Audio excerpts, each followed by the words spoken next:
Hi, okay, so that is my talk title, and this is my official talk title with all the requisite. So I like to start by talking a little bit about myself. This morning we had a talk about obsession, and I'm a contract developer who's obsessed with music and audio and DSP, digital signal processing. So I've developed software for like music startups, recording studios, that kind of thing. That's what I do. I'm going to skip this other stuff, except I will mention my current project is an app that allows users to create music videos. It's really cool. It's called Shimeo. So I was a little bit surprised when this company called eDispatches contacted me about their thing for firefighters. So this talk is about what I did for them. So the way, is anybody here a first responder or have been a first responder, like a volunteer firefighter, EMS, or anything like that? No. Okay, well then you won't know if I got anything wrong, I guess.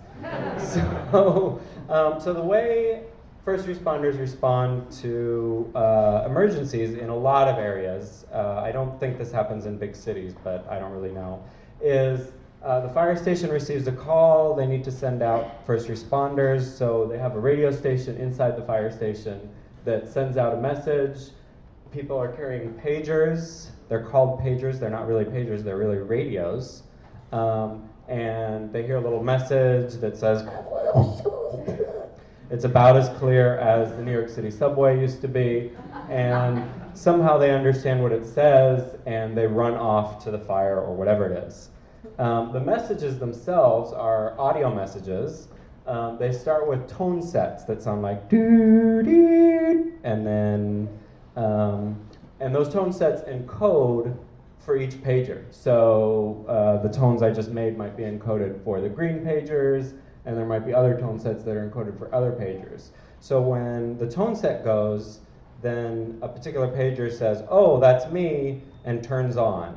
So the green pager turns on when it hears the green tone set, and it'll actually, the person with that pager will actually hear that blue tone set and whatever else happens, and then they'll hear the message. So it's actually a little speaker.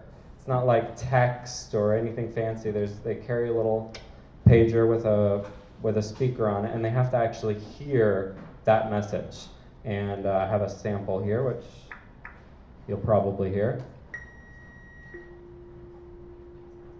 That's the first tone set. This is a test page.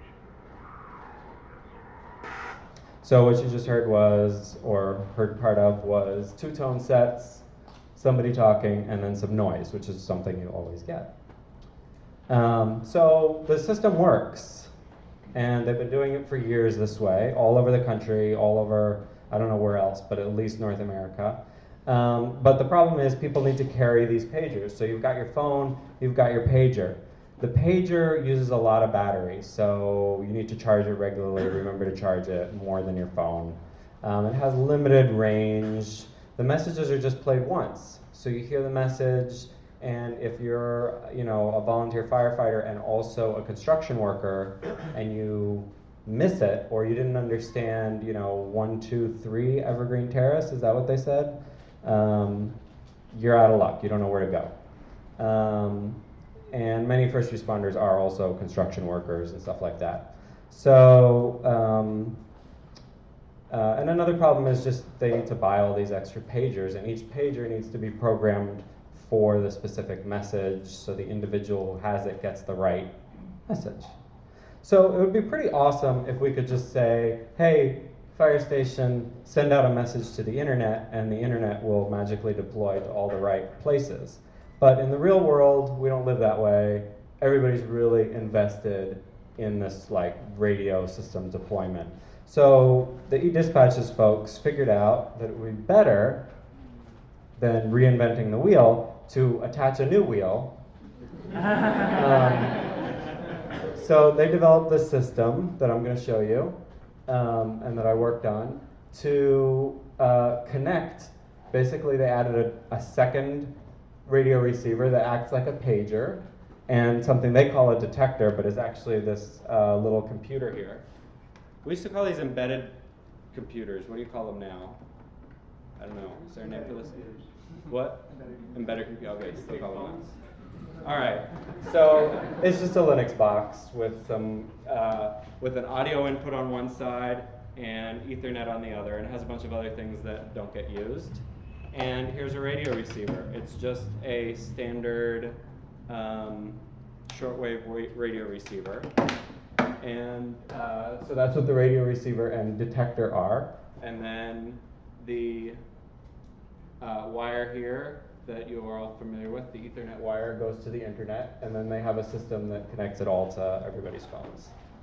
And so the key really that I worked on is the detector part, which I'll talk a little bit about. And yes, I still have 5 minutes. And so the way that works, these are the main parts, the main parts of the software. And I don't have to talk about the first step because there was another talk earlier today all about reading audio using port audio, which is really awesome. So that's how the analog input gets read. It's just audio, it's just sound. That's what's coming out of the radio. The next step is automatic gain control. Basically, this detects any distortion that might come from a level mismatch between the two devices and adjusts the input level as necessary. That was one of the easiest things I did, but it probably made the biggest difference. Because before, they had a special cable with an attenuator in it, and they'd like adjust it, and oh, that seems to work. Well, it seems to work better if we turn it 2 times around rather than 3, and it was very haphazard.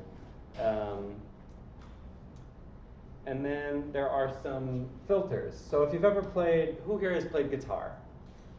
Yes, okay. So no first responders, but lots of guitars. So if you play guitar, you've played guitar through an amplifier, like that one over there. Is that a Fender? Yes. And the amplifier distorts. So the sound coming out of the guitar sounds nice and pure. But when it goes through the amp, it sounds like, and we like that sound for whatever reason. Our ears love that sound. And what that sound is caused by is extra frequencies being added that are higher frequency than the original. So what this filter does is reduce some of that high frequency distortion that comes through the radio, just like it does through the guitar amp. It's a natural process. And the next step is where we really determine what frequencies are there. How much 200 hertz, how much 210 hertz, how much 220 hertz, and so on. And we pass that information on to something I call the analyzer, which keeps a history of all that information and figures out if an actual tone has been played. So there's some statistics going on there, but it's not too complicated. And then if an actual tone has been played, it starts recording and sends the message off to the lovely internets. All right, so I'm going to do the demo real quick. And this is the part of the system that I'm actually going to be demonstrating. So let's see. So this here, my computer is my fire station. It's going to play the tone and the message. This is my transmitter, my fancy radio station. This is the receiver, and then this is the detector. And then you'll see the output of the detector up here. And if you blink, you'll miss it, but so don't blink. What you'll see is the gain. Well, I'll show you the results, and we'll do it again because it's so quick. All right. The first tone. This is a test page. Hopefully it got both of them. Yeah, so you can see the first line there, the automatic gain control says, whoa, that's too loud, it turns it down a little bit. And then hit 1, it detects those first set of tones, which are 1901 hertz followed by 350 hertz. And then it tries to notify the server, but we're not connected to the internet. And then the second one, it detects the second set of tones. And that time it's 350 followed by 1985. And I'll do it one more time so that now you know what's going on. You can see it.